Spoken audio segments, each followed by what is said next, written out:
এক kilowatt solar system সারাদিনে ঠিক কতটা পরিমাণে বিদ্যুৎ উৎপন্ন করে, 1 কিলোওয়াট সোলার সিস্টেম ইনস্টল করতে আমাদের কত টাকা খরচ হবে এবং 1 কিলোওয়াট সোলার সিস্টেমের মাধ্যমে আমরা ঠিক কি কি লোড চালাতে পারবো সেটা সম্পর্কে আজকে আমরা এই ভিডিওতে বিস্তারিতভাবে জেনে নেব। তো ভিডিওটি অবশ্যই লাস্ট পর্যন্ত দেখতে থাকুন, অবশ্যই নতুন কিছু জানতে পারবেন, নতুন কিছু শিখতে পারবেন। তো চলুন শুরু করা যাক আজকের এই ভিডিও। বন্ধুরা, সোলার সিস্টেম মূলত দুই প্রকার হয়ে থাকে। একটা হলো অফ গ্রিড সোলার সিস্টেম আর একটা হলো on grid solar system. Of grid যে সোলার সিস্টেমটা, এটা হলো রান করার জন্য আমাদের ব্যাটারির প্রয়োজন হয় এবং এই সোলার সিস্টেমটা কি করে, যে সোলার থেকে যে পাওয়ারটা উৎপন্ন হয় সেটা ব্যাটারিতে স্টোর করে এবং তার মাধ্যমে আমরা আমাদের ঘরের সমস্ত রকম লোড চালাতে পারি। আরেকটা আছে ওয়ান গ্রিড সোলার সিস্টেম। এই ওয়ান গ্রিড সোলার সিস্টেমটা হলো যে বিদ্যুৎটা উৎপন্ন করে এটা দিয়ে ডাইরেক্ট আমাদের ঘরের লোড চালাতে সাহায্য করে, কিন্তু এর পাওয়ার ব্যাকআপ হিসেবে যেখানে আমাদের ব্যাটারিটা ছিল ওই জায়গায় আমাদের গ্রিডের কারেন্টটা ইউজ হয়। ওখানটায় ব্যাটারির সাপোর্ট অনুযায়ী মানে আমাদের গ্রিড থেকে যে কারেন্টটা আসে সেটাই ইউজ হয়। তবে যদি গ্রিডে কারেন্ট থাকে তাহলেই কিন্তু আমাদের ঘরের সমস্ত রকম লোড চলবে, আর যদি গ্রিডে কারেন্ট না থাকে তাহলে কিন্তু চলবে না। তো বন্ধুরা, one grid solar system install করতে গেলে আমাদের সর্বনিম্ন 3 কিলোওয়াট সোলার সিস্টেম ইনস্টল করতে হবে। তো আমরা যেহেতু আজকে এই ভিডিওতে 1 কিলোওয়াট সম্পর্কে আলোচনা করব, সেই জন্য আজ আমরা অন গ্রিড সম্পর্কে জানবো না, আজ আমরা টোটালি অফ গ্রিড সম্পর্কে জানবো। তো চলুন শুরু করে দিই আজকের এই ভিডিও।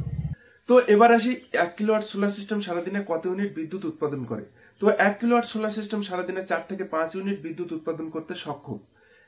এটা কিন্তু সময় অনুযায়ী ভ্যারি করে, মানে যখন একটু রৌদ্র বেশি হবে তখন কিন্তু বেশি উৎপাদন করবে, যখন একটু কম হবে তখন কিন্তু একটু কম উৎপাদন করবে।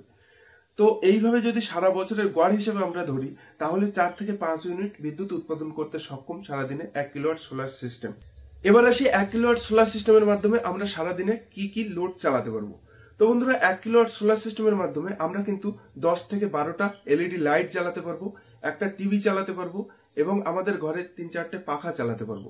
এবং ঘরে যদি ছোট ফ্রিজ থাকে যেটা ইনভার্টার টেকনোলজির হতে হবে এবং 5 স্টার হতে হবে, তাহলে কিন্তু সেই ফ্রিজটাও আমরা রান করাতে পারবো। এছাড়া আপনার ঘরে যদি জলের মোটর থাকে, আয়রন থাকে, তারপরে দেখা যাচ্ছে মিক্সার মেশিন আছে, এইসব হেভি লোডের জিনিসপত্রগুলো চালানোর জন্য আপনার কিন্তু অন্যান্য অ্যাপ্লায়েন্সেস বন্ধ রাখতে হবে এবং একটা করে চালাতে হবে। আর যদি আপনি সবগুলো একসাথে রান করাতে চান তাহলে এই যে ইনভার্টারটা 1 কিলোওয়াটের জায়গায় আপনি 2 কিলোওয়াটে লাগাতে পারেন এবং সোলার সিস্টেমটা, সোলার যে প্যানেলটা সেটা আপনি 1 কিলোওয়াট ইনস্টল করতে পারেন। তাহলে কিন্তু আপনার ঘরের সমস্ত লোড ভালোভাবে রান হবে। তো বন্ধুরা, এবারে আসি আসল বিষয়, আমাদের 1 কিলোওয়াট সোলার সিস্টেম ইনস্টল করাতে গেলে কত টাকা খরচ হবে। তো বন্ধুরা, 1 কিলোওয়াট সোলার সিস্টেম শুধু সোলার প্যানেল কিনে আনলেই কিন্তু আমাদের হবে না। এই সোলার প্যানেলের সাথে আমাদের আরো অন্যান্য জিনিসপত্র কিন্তু কিনতে হবে, যেমন ইনভার্টার, তারপরে ব্যাটারি, তারপরে তার, এইসব অন্যান্য জিনিসপত্রগুলো কিন্তু আমাদের লাগবে। তারপরে কিন্তু একটা সোলার সেটআপ রেডি হবে। তো বন্ধুরা, এইসব জিনিসপত্রগুলো আমি এক এক করে বলবো এবং এর কোনটার কি দাম এবং কোনটা কি কাজ করে সেটা সম্পর্কে আপনাদেরকে বলবো এবং সবার লাস্টে দুটো লিস্ট বানাবো। একটা হলো সমস্ত রকম জিনিসপত্র দিয়ে রেডি করব, আর একটা হলো নর্মালি কিছু জিনিসপত্র দিয়ে রেডি করব এবং সেটাও কিন্তু খুব ভালো কাজ করবে। তো এইভাবে একটা কম খরচের ভিতরে আর একটা বেশি খরচের ভিতরে দুটো লিস্ট আমি আপনাদেরকে দিয়ে দেবো ভিডিওর লাস্টে। তো সেটা দেখে আপনারা আপনাদের মত অনুযায়ী নিয়ে নিতে পারেন। তো বন্ধুরা, আমাদের সোলার সিস্টেম ইনস্টল করতে গেলে সবার প্রথম দরকার হবে সোলার প্যানেল। তো বন্ধুরা, আমরা যদি মার্কেটে সোলার প্যানেল কিনতে যাই তাহলে আমরা 3 ধরনের সোলার প্যানেল মূলত দেখতে পাবো।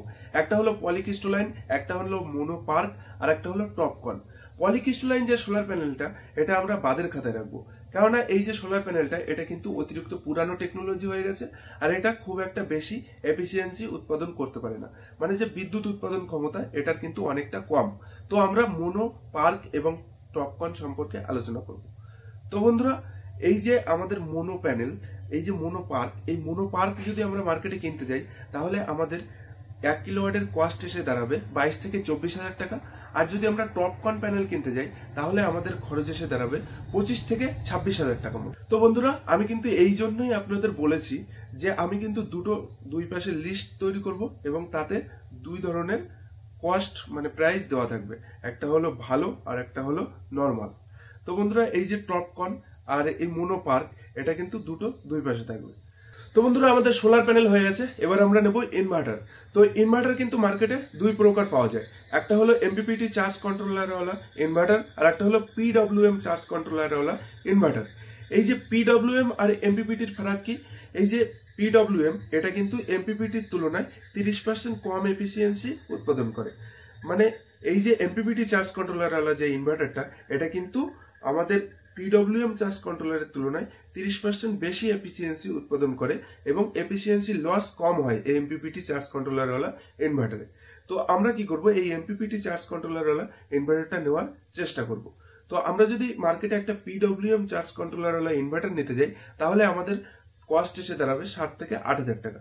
আর যদি আমরা একটা এমপিপিটি চার্জ কন্ট্রোলার ওয়ালা ইনভার্টার নিতে চাই, তাহলে আমাদের কস্ট এসে দাঁড়াবে 11 থেকে 15,000 টাকা মতো। তো বন্ধুরা, সোলার প্যানেল এবং ইনভার্টারের দাম কিন্তু আমরা জেনে নিয়েছি। এবার আমাদের প্রয়োজন ব্যাটারি। তো বন্ধুরা, আমরা যদি বর্তমান মার্কেটে ব্যাটারি কিনতে যাই, তাহলে একটা C10 150 অ্যাম্পিয়ার ব্যাটারির বর্তমান বাজার মূল্য আছে প্রায় 16 থেকে 18,000 টাকা। তো এই ব্যাটারি কিন্তু আমরা ডবলও লাগাতে পারি আর সিঙ্গেলও লাগাতে পারি। তো আমরা যদি ডবল ব্যাটারি লাগাই, তাহলে ডবল ব্যাটারির দাম আছে 32 থেকে 36,000 টাকা। তো বন্ধুরা, এই যে ডবল ব্যাটারি এবং সিঙ্গেল ব্যাটারির সেটআপ দুটোরই কিন্তু মূল্য আমি পুরো লিস্টে দিয়ে দেবো, আপনারা ওখান থেকে দেখে নেবেন। বন্ধুরা, আমরা যেহেতু 1 কিলোওয়াটের সোলার সিস্টেম ইনস্টল করব, তাহলে তো আমাদের স্ট্রাকচার অবশ্যই প্রয়োজন হবে। তাহলে আমরা যদি স্ট্রাকচার নিতে বর্তমান মার্কেটে যাই, তাহলে আমাদের জিআই এর স্ট্রাকচারের পুরো একদম বর্তমান বাজার মূল্য আসবে 3 থেকে 5,000 টাকা মতন। আর এই স্ট্রাকচারটা যদি আমরা ঘরোয়া পদ্ধতিতে ওয়েল্ডিং শপ থেকে বানিয়ে নিই, তাহলে কিন্তু আমাদের খরচটা অনেকটা কমে যাবে এবং 1 থেকে 1,500 টাকার ভিতরে কমপ্লিট হয়ে যাবে। তো আমরা কি করব, ঘরোয়া পদ্ধতিতেই বানানোর চেষ্টা করব। বন্ধুরা, আমরা কিন্তু সমস্ত রকম জিনিসপত্রের দাম আমরা জেনে নিলাম। এবার আমরা যে জিনিসগুলো মার্কেট থেকে কিনবো, এইগুলো কিন্তু আমাদের ঘর পর্যন্ত নিয়ে আসতে হবে। তো নিয়ে আসতে গেলে আমাদের নিশ্চয়ই কোনো একটা গাড়ি ভাড়া করতে হবে, করে আমাদেরকে নিয়ে আসতে হবে। তো আমি ট্রান্সপোর্টেশন কস্ট আপনাদেরকে এখানে ধরলাম 1 থেকে 1,500 টাকা। আর এই যে নিয়ে আসার পরে এই যে সোলার প্যানেল, ইনভার্টার, ব্যাটারি এগুলোকে ইনস্টল করতে হবে। আর ইনস্টল করার জন্য আপনাদের দরকার হবে মিস্ত্রি। আর মিস্ত্রি চার্জ কিন্তু এখানে একজন যদি ইনস্টল করতে আসে, তার সাথে একটা লেবার আসবে। তো পুরোপুরি আমি এখানে ধরে নিলাম 2,000 টাকা।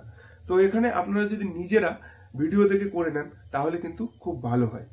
তো বন্ধুরা, আমাদের পুরো কস্ট একদম রেডি। আমরা এটাকে দুটো ভাগে ভাগ করেছি। একটা হলো সিঙ্গেল ব্যাটারি দিয়ে, পিডব্লিউএম ইনভার্টার দিয়ে মোটামুটি একটা নর্মাল কস্টের ভিতরে আমরা একটা লিস্ট রাখলাম। এবং আরেকটা হলো পুরো heavy inverter, MPPT charge controller ওয়ালা, আর হেভি সোলার প্যানেল এবং হেভি ব্যাটারি, মানে দুটো 150 অ্যাম্পিয়ারের ব্যাটারি দিয়ে আমরা একটা সেটআপ তৈরি করলাম। সেটা আমরা একটা সাইডে রাখলাম।